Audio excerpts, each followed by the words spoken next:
ભગવાન આગળ મારે કશું કરાય? મારે કમ્પ્લેટ તૈયાર કરીને રામચંદ્ર ભગવાનને બિરાજમાન કર્યા રાજા તરીકે. શું રાજા તરીકે? તો એ રાજાના રાજ દરબારમાં મતલબ તમને લઈ જવું, પરીક્ષા લેવડાય, તારે પછી તો મારે શું કરવું પડે?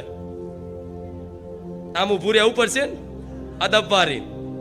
માડી શું કહું? તો કહું તે તને જે શીખવાડ્યું કે હા શું ખોટું?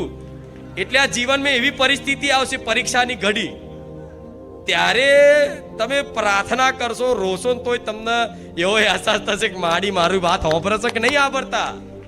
ત્યારે સમજી લે માડી અડબ પારીને ઊભા છે. માડી અદબ પારીને ઊભા છે. શું? માડી અદબ પારીને ઊભા છે. પણ તમારે સમજી લેવાનું કે માડીએ જે જીવનમાં શીખ આલી છે, જે જ્ઞાન આલ્યું છે, હવે એ જ્ઞાનના આધારે હવે મારે શું કરવું એ પરીક્ષાની ઘડીમાં એ પેપરમાં પાસ મતલબ પેપર લખવાની જવાબદારી તમારી છે, અને એ પેપર લઈ જઈને મારા ભગવાનને બતાવીને પાસ કરાવવાની જવાબદારી મારી મેલડીની છે. ભલે કદાચ એ પરીક્ષામાં એ ભણતરમાં તમને કશું લખતા નહીં આવડ્યું હોય, શું આધુનિક ભણતરની વાત ના કરતા હો, હા એમાં તો મહેનત કરવી પડશે. એમને ખુખાર મેલડી પાસ નહીં કરી આલે. આ પરીક્ષા જે કેટલાય માનતા રાખી મારી ખુખાર મેલડી મને પાસ કરી આલશે, જો કે પાસ માનતા રાખી થઈ જાય, પણ હું શું કહું, મહેનત કરવી. પણ આ જીવનની પરીક્ષાની વાત છે. આ જીવનની પરીક્ષામાં જે શીખો ને અત્યારે જ્ઞાન પ્રાપ્ત થાય છે. આ શાંતિથી સાંભળો છો મને માતા, આ સાંભળો છો તો આ જે સાંભળ્યું એ પરિસ્થિતિ તમારા જીવનમાં આવશે, અને એ પરિસ્થિતિ જ્યારે આવશે ને ત્યારે એવો અહેસાસ થશે કે ભગવાન માતાજી છે કે નહીં, સાંભળે છે કે નહીં, શું છે કે નહીં, સાંભળે છે કે નહીં. ત્યારે સમજી લો મારી અદબ વારીને ઊભા છે. હવે મેં જે તમને શીખવાડ્યું છે એ પ્રમાણે તમારા જીવનનું મતલબ એ જીવનનો સમયગાળો એ પ્રમાણે તમારે ગુજારવો જોઈએ. કોઈ કદાચ તમને તમારી નિંદા કરે, કોઈ તમને પરેશાન કરે, કોઈ તમને હેરાન કરે, કોઈ નિર્દોષ હોવા છતાંય તમારી પર આરોપ નાખે, તમારું લઈ લે, તમારું પડાઈ લે, તમારા હકનું પડાઈ લે, બધું કરે, છતાંય તે તમારે એવું રાખવાનું કોઈની જોડે લડત કરવાની જરૂર નહીં. એવો વિશ્વાસ રાખજો કે મારી આ અમારી પરીક્ષાની ઘડી ચાલે છે, તું અમારી વાત સાંભળે છે, મને વિશ્વાસ છે કે મારી ખુખાર મેલડી મારો ન્યાય આજે નહીં કાલે લાવશે. પણ માં મને વિશ્વાસ છે, બસ તું આની આ સમયગાળામાં તું ખાલી જોડે રહેજે, કંઈક અણસારે આવજે કે હું તારી જોડે છું. બસ આ થયું ને તો બધું જ આવી જશે, બધું જ આવી જશે. આ પરીક્ષાની ઘડીમાં મતલબ જે સમયગાળો કાઢવાનો છે તે એટલે કઢાઈશ કે આમાં તમારું જીત છે. શું? દરેક પરિસ્થિતિ મંગલમય છે. આ વાતને કોઈ ગળે ના ઉતરે, કેમ કે તમારી અંદર એટલું સાચું જ્ઞાન નથી. જીવનના એવા અનુભવ થયા છે પણ એ અનુભવનું મંથન ક્યારેય કર્યું નથી, એટલે ના થાય. પણ હું માતા એવું કહીશ, દરેક પરિસ્થિતિ મંગલમય હોય છે. ખરેખરમાં બધું જ ભગવાને જે રચના રચાઈ છે ને, જે પરિસ્થિતિ જે વ્યક્તિને આપે છે ને, એ પરિસ્થિતિ ભગવાન એટલે જ આપે છે, અને એવાને જ આપે છે કે એ પરિસ્થિતિમાં વ્યક્તિનું મતલબ ઉદ્ધાર થાય, નિર્માણ થાય, ભગવાન તરફ એ સન્મુખ થાય. એના માટે ભગવાન જેના મતલબ પોતાના સન્મુખ કરવાના હશે ને, માતાજી જેને પોતાના શરણમાં સ્વીકારવાના હશે ને, એ આસ્તિક હોવા છતાં એના જીવનમાં એવા દુઃખ આવશે કે દુઃખની વેદના નહીં સહન થાય ને તો છેલ્લે રોઈ જશે કે માં હવે સહન નહીં થાય, માં હવે તું જ સંભાળી લેજે. કૃપા ખરેખરમાં આ સાંસારિક સુખ મળી જાય, માતાજી ગાડી લઈ આલે, બંગલો લઈ આલે, માન સન્માન ઇજ્જત આપી દે, એના સુખ ના માનતા, કૃપા ના માનતા માતાજીની. શું કહું છું સમજ પડે છે ને? માન સન્માન થઈ જાય, ગાડી આવી જાય, બંગલો થઈ જાય, રૂપિયા આવી જાય, એના કૃપા ના માનતા. એ કૃપા સજ નહીં, એ તો ખાલી મારી મેરડીને સંગ કર્યો ને એનો પ્રભાવ છે. શું? કૃપા તો અસલી એ છે, કૃપા તો અસલી એ છે કે આ બધી વસ્તુની ઈચ્છા છે ને, એ ઈચ્છાઓનો નાશ થઈ જાય તો મોનજો ખુખાર મેલેડીની કૃપા. શું? ઈચ્છાઓનો નાશ થઈ જાય, ગાડી બંગલા કશું જોતું નહીં. અને ખરેખરમાં પામમાં સુખ નહીં. શું? પામમાં સુખ નહીં, સુખ ત્યાગ કરવામાં છે. રામચંદ્ર ભગવાને ત્યાગ કર્યો ખબર છે? 14 વર્ષ વનવાસ મતલબ રાજપાટ ત્યાગ કર્યો. ભગવાને ત્યાગનું મતલબ મહત્વ શું આલ્યું છે? કૃષ્ણ ભગવાને એમને આખું ગોકુલમાંથી છેક મથુરા છોડી અને વૃંદાવન આવી ગયા, રાજા ધીરાજ તરીકે દ્વારકાધીશ બન્યા. ખબર છે ને? જરાસંધના ત્રાસથી, જરાસંધ દુષ્ટ હતો એના ત્રાસથી બધાને હેરાન કરે કે હવે મારા લીધે કે મારી પ્રજાને હેરાન કરે એના કરતાં લાય હું જ તે અહીંથી બધાને લઈ અને ડાયરેક્ટ મારી નવી નગરી સ્થાપિત કરું. ત્યારે ભગવાને દ્વારકા નગરી સ્થાપિત કરી. તો ભગવાને આખું મથુરા ગોકુલ બધું છોડ્યું, ખુદ રાધાજીને છોડી દીધા, ત્યાગ કરી દીધા છે. ખબર છે ને? તો સમય પરિસ્થિતિ બધું ત્યાગ નહીં કરો છતાંય ત્યાગ થશે. જ શરીરે ત્યાગ કરવાનો સમય આવશે. સંસારનું સ્વરૂપ છે છૂટવાનું, છૂટશે.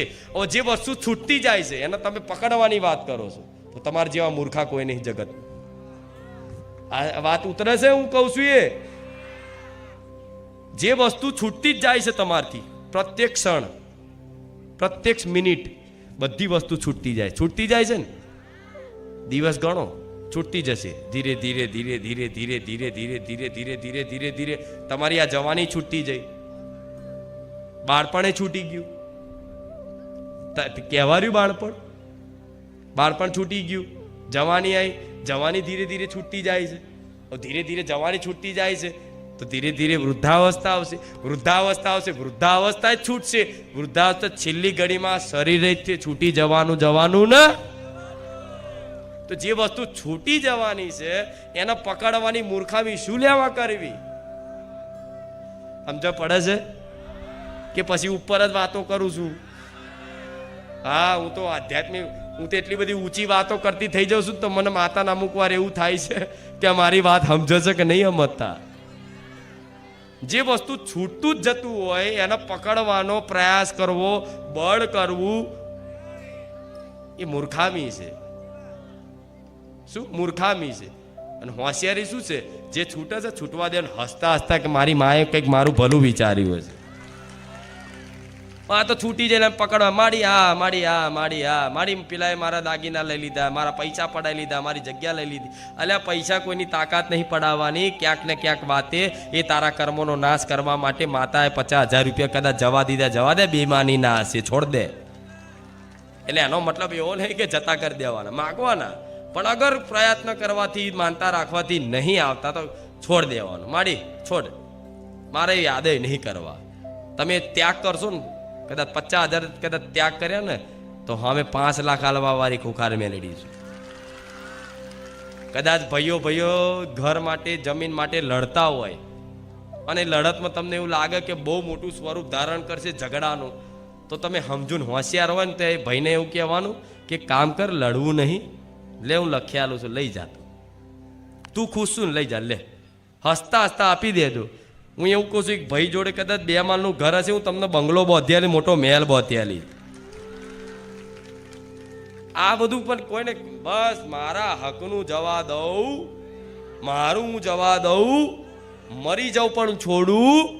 માણસ એવા છે કે જગ્યાઓ હાતર કેસો કરી, ભાઈઓ જો કેસો કરીને ઘયડા થઈ જાય ને તો કોર્ટમાં કચેરીના ધક્કા ખાધા. જેટલી જમીન નથી ને એના કરતાં તો કોર્ટ કચેરીમાં વકીલો પાછળ પૈસા બગાડ્યા માણસ હોય. તો મૂર્ખામી નહીં? જમીન હોય 5 લાખની અને 5 લાખની જમીન કદાચ લેવા માટે, મેળવવા માટે, બળજબરી પ્રાપ્ત કરવા માટે એ લડીને ગમે તે કરીને કોર્ટ કચેરી કરશે, કેસ કરશે, કબાડા કરશે, જેટલી જાતના ખર્ચા કરશે, મુદતો જશે ને બધું કરશે. એ 5 લાખની જમીન હોય ને 7 લાખનો તો માણસ ખર્ચો કરે, પણ કે અભિમાન વટ છોડું તો નહીં. એટલે તારા બાપને છોડ્યા વગર છૂટકો નહીં. આ કાળ ભલભલાન છોડાવે છે બધું, આ કાળ ભલભલાન બધું છોડાવે છે. પકડી રાખો, બધું પકડી રાખો, લો પકડી રાખું હું આમ કરી. શરીરને ઝાલ રાખજો, નહીં જલાય નહીં રે. આ જવાની ઝાલ રાખો, ખાવ તંદુરસ્તી વાળું, સારું પ્રોટીન, વિટામિન વાળું. આ બધા હીરો હોય છે તો એમની જો બધા રૂપિયા હોય છે પણ રોકી એક હશે જવાની. એ જવાન દેખાવા હતા તો કેટલી જાતના મેકઅપનો બેટા નાટકો કરે, પણ રહેતું એ છૂટતું જ જાય છે, છૂટતું જ જાય છે. જે વસ્તુ છૂટે છે તો એને હંગરી રાખવાની, એને બળજબરીથી પકડી રાખવાની. જતું હોય તો એને પરાણે ખેંચીને લાવવાની કોશિશ કરવી, એ સૌથી મોટી મૂર્ખતા છે. જો કોઈ મારા હોશિયાર, મારા ભક્તો હોય ને, મારી વાત ઉતરતી હોય ને, તો તમારા આ બધી વસ્તુ પડવાનું જતું હોય તો જવા દો માડી, તારા હાથમાં તને હોપ્યું, તારા લાવવું હોય તો લાવજે, ના લાવું તો કઈ નહીં, હું દુઃખી નહીં થવાનો માં, મને વિશ્વાસ છે કે મારી માં મારી જોડે છે. આવી મૂર્ખામી કરાય? 5 લાખની જગ્યાએ 7 લાખનો તો ખર્ચો કરી નાખે અને ભટ્ટ બતાવીને તે આખી જિંદગી એની અહીંયા સમાધિ બનવાની તો ઠીક છે. આમ આ મારું આ બધું ભગવાનનું છે, કોઈનું નહીં. એના થઈ જાઓ, જગત તમારું થઈ જશે. જેને મારું મારું કરો છો ને, આ જગ્યા મારી, આ મારું, આ બધું કોનું બનાવેલું? ભગવાનનું છે. આખી સૃષ્ટિ, આખું બ્રહ્માંડ ભગવાનનું છે. તમે એના થઈ જાઓ, આખા જગત તમારું થઈ જશે. આ જગત પર અધિકાર તમારો થઈ જશે. ભલે રામ. આનંદ થયો એકદમ? કેમ આનંદ આવ્યો કહું? નોરતા ગયા, નોરતામાં તમે તમારી કુળદેવીની ઉપાસના કરી. મેં જે કીધું એ પ્રમાણે મતલબ ઉપાસના કરી, પુનદાન કર્યા, 5 કુવાસીઓ જમાડી. એ તમારી કુળદેવી રાજી થઈ અને તમે મારા કીધાનું અનુસાર પાલન કરી અને જેમ આવડે એવી ભક્તિ કરી. મૂળ દર વર્ષે કરતા આ વખતે થોડું સારું કર્યું. ભલે અને આ ફેર કોઈ નોરતામાં કદાચ આ ચૈતરમાં કોઈ વિઘન આવ્યું હોય, કોઈ નિવેદ ના થયું હોય તો ચિંતા ના કરતા, આડે દાડે નિવેદ ભાવથી કરી લેજો. તમારા માટે તો રોજ નોરતા હશે. બારેજા ધામ આવનારા તમામ ભક્તો માટે રોજ નવરાત્રી ને રોજ દિવાળી. આ રવિવાર દિવાળી નહીં લાગતી? ફટાકડા ફૂટે છે, ઢોલ વાગે છે, નવા કપડાં પહેરીને આવો છો. પૈસા ના હોય તો ઉસીના લઈને આવો છો, જેમ દિવાળી ઉસીના લો છો. તો રોજ દિવાળી ને રોજ નોરતા. તો એટલે કોઈ નિવેદ ના થયું હોય તો તે યાત્રા ના થતા આડા દિવસે કરી દેવાય.